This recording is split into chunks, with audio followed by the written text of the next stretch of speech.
Hello, everyone. Welcome to GNU According to Say Day. That is Government of National Unity. Okay, guys. Again, if my voice is breaking, I'm a little bit groggy.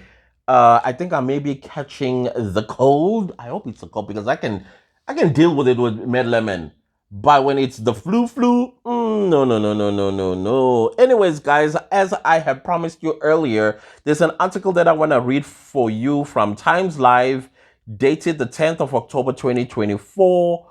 Um yeah, and basically the headlines is I cannot pronounce this lady's name, but I'm gonna try my best. It's Nchabeni urges South Africans not to buy from unregistered Spaza shops.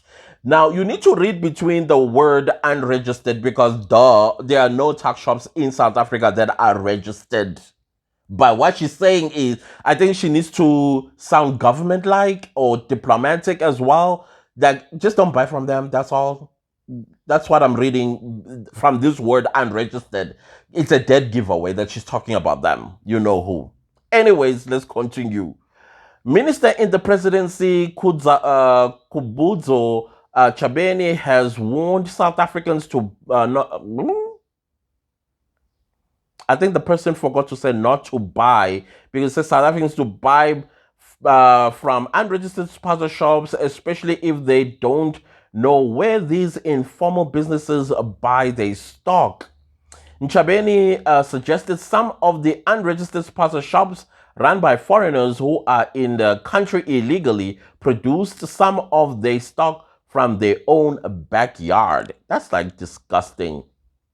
She was responding to journalists' questions about the spate of food poisoning of children eating contaminated food believed to be sold in spaza shops and by street vendors. We must take a decision as society that we are not buying at spaza shops when we are not sure where they are buying their products. We are not buying at spaza shops where spaza shops are not registered in their municipalities, she said.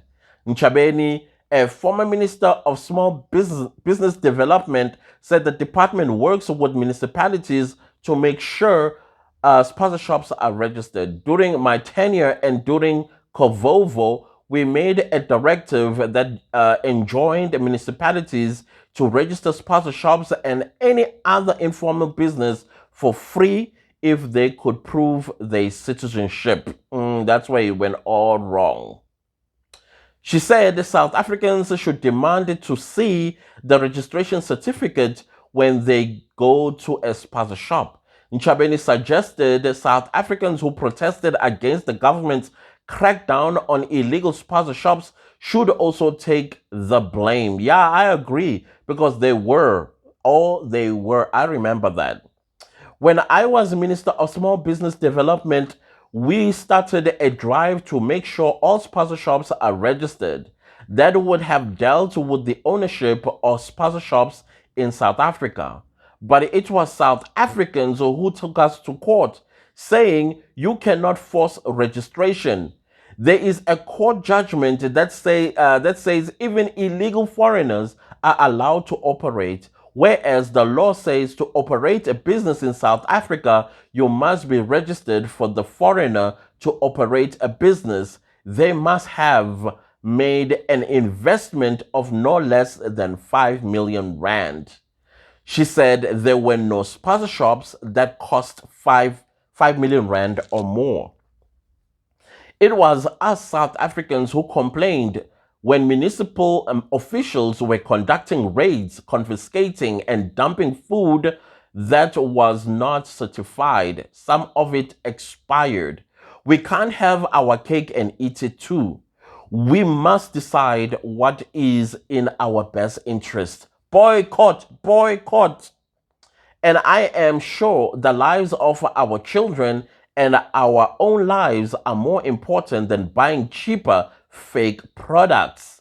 The Departments of Home Affairs, Labor and Employment, among others, make inspections to ensure business operating in townships and villages are registered, she said. I'm sorry there, ma'am. No, they take bribes.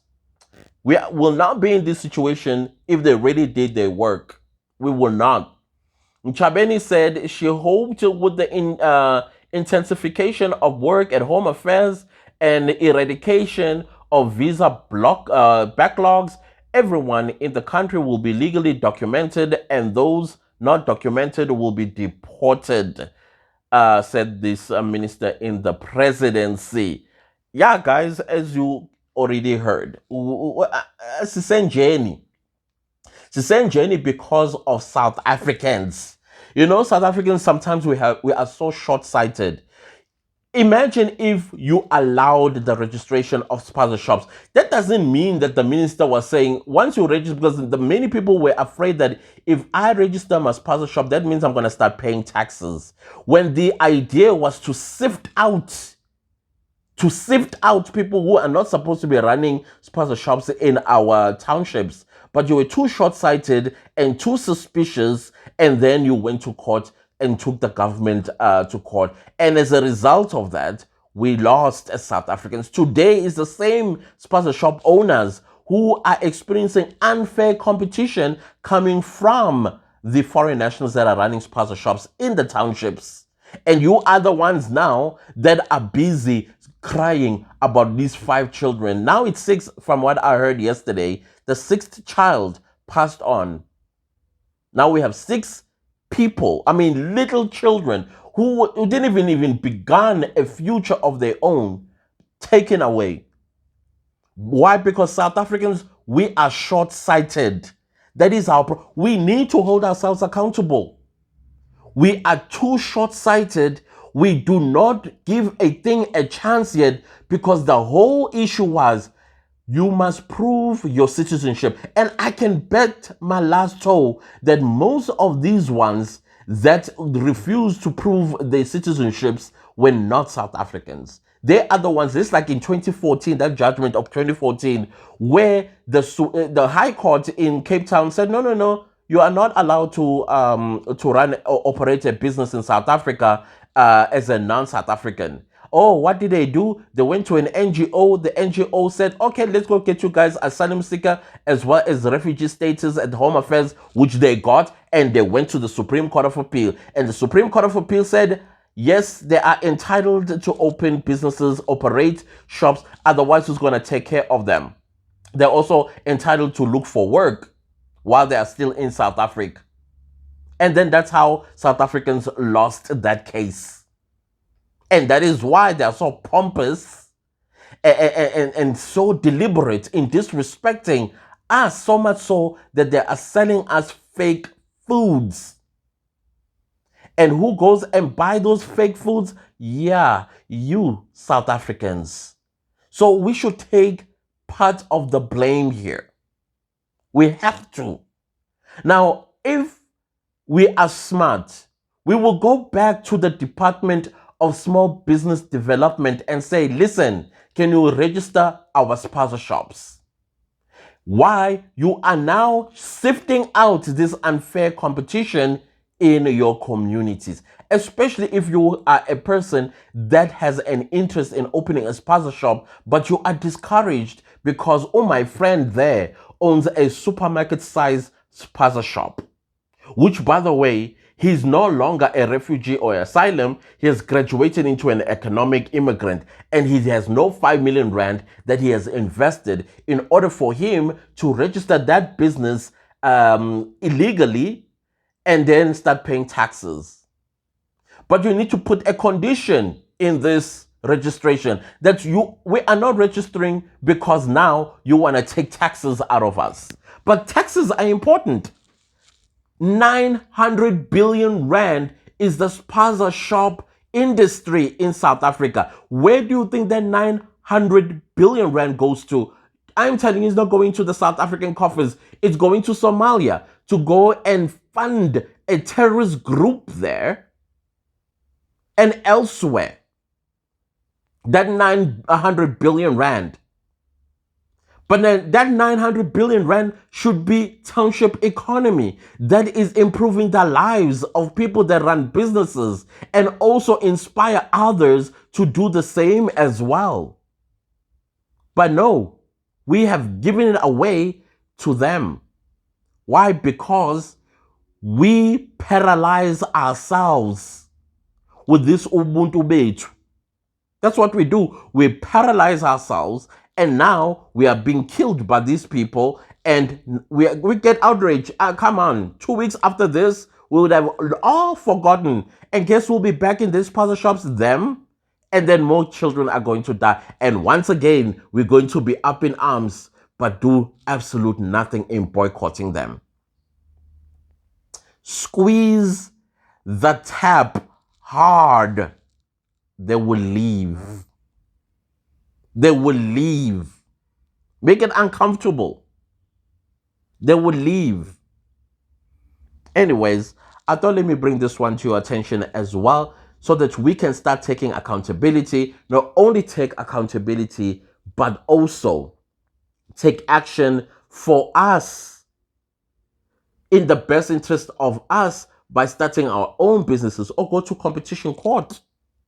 Since we have the Supreme Court of Appeal ruling against us. Now let's go to the competition court and say, hey, listen, there's an unfair practice when it comes to businesses in our township. If you still want to keep them, or if you want to still support them, sorry. If you still want to support them, go to a competition court. Deal with this there. You know? I mean, how many lawyers that come from our townships, people that used to live in our townships, went and studied law, and today they are lawyers. Approach them to do this one on pro bono for their community where they come from. Yeah, do that. Other than that, let's see each other a little bit later, because I'm sure South Africa, there's never a dull moment. There's never a dull moment. I'm telling you. It's sometimes it can be exhausting being a South African. Sometimes. I am proudly South African. I love being a South African, and I thank God every day for being a South African. But sometimes it's exhausting. And the people that make it more exhausting, it's our own people. It's our own people. Hi, Buffett. We need to redirect. Goodbye.